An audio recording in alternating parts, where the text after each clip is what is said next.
Hey everyone, it is George Couros. Welcome back to another episode of the Innovator's Mindset podcast. And this is a solo episode. I'm going over an email that I shared recently, and it was titled Three Things to Do When You Don't Know What to Do.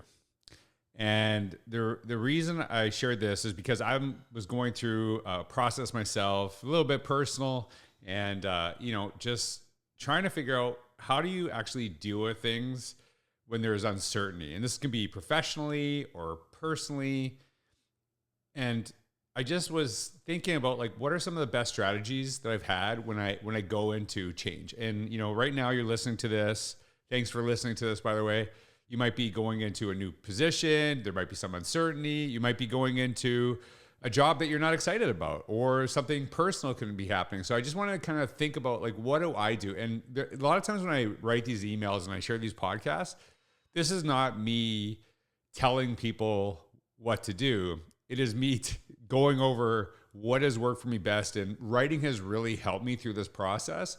So I'm going to just talk about some of the things I shared in this email, but you can read the entire email as well. I just thought it'd be great to kind of talk it out and share what I shared. So the kind of going back to these ideas, three things to do when you don't know what to do. So there's going to be some information that I read just right from this email. And there's going to be some stuff that, just see what kind of goes off the top of my head. And the first thing is that we need to slow down. If you've ever been in a car when someone doesn't know where they're going, there's kind of two different types of people. And one's a little bit scarier than the other, in my opinion.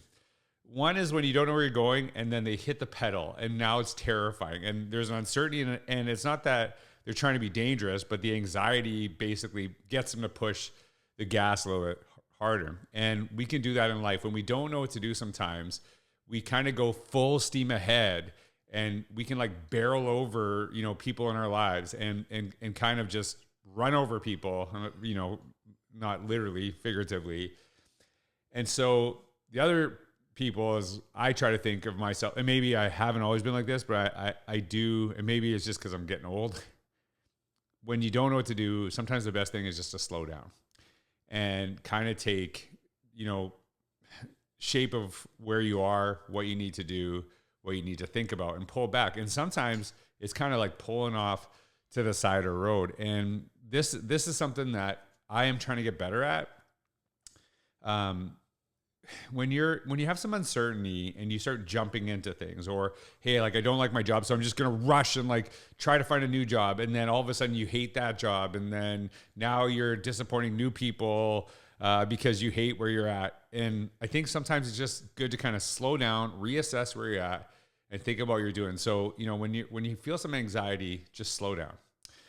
The second thing I shared in this email, I thought, it was like almost contradictory, but if you, as I go into it, it does make a little bit more sense, is I just shared the idea to move. And it wasn't about moving forward and like moving in a direction, taking action. It wasn't this. It was just literally moving. There's a lot of research based on that some of our best ideas come into our minds when we're in the shower, when we have that time to like process and think. And it's actually, you typically aren't thinking about problems.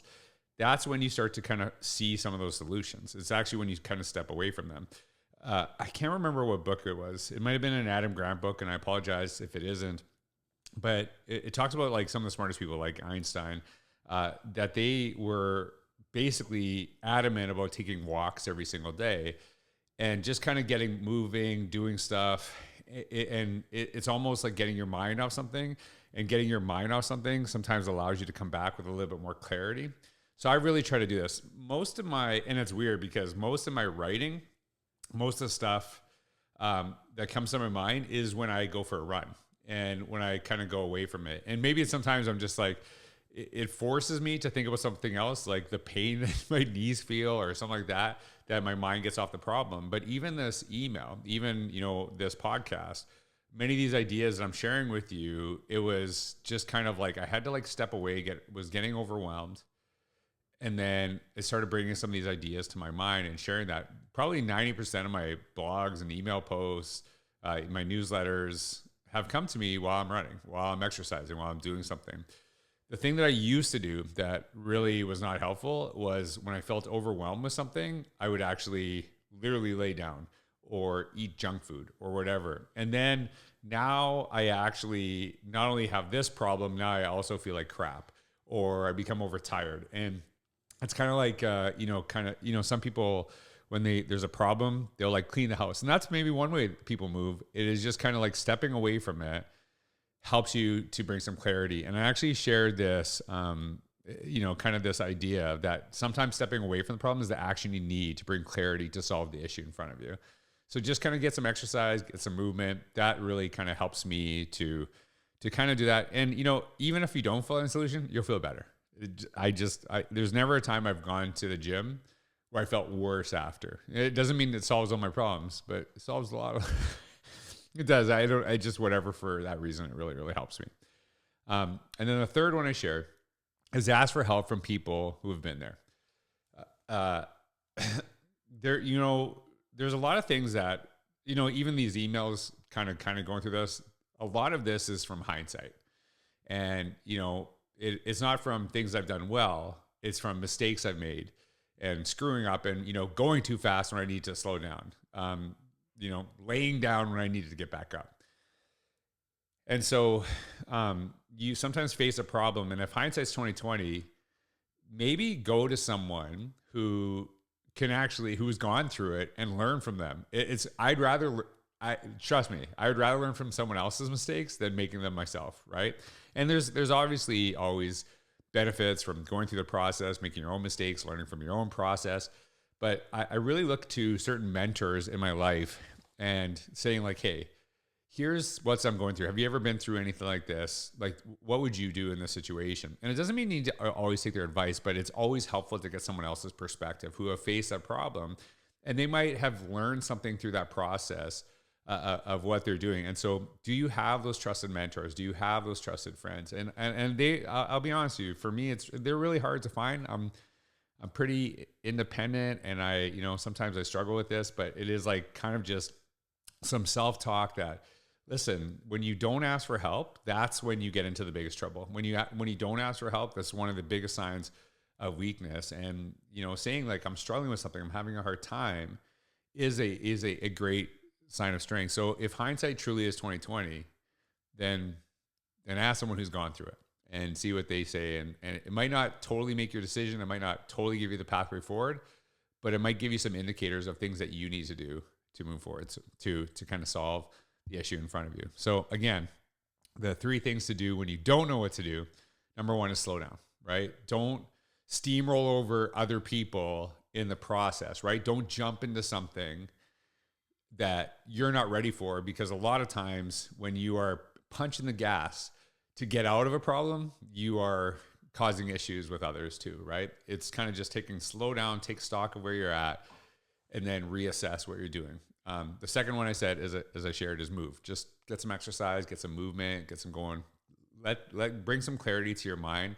Stepping away sometimes is the best way to figure out a way forward. And then the last one, ask for help from people who have been there. I hope that in some way, even though you didn't ask for it, this is me kind of sharing, hey, this is where I've struggled. This is where I've had a hard time. And maybe this is some of the things I've done.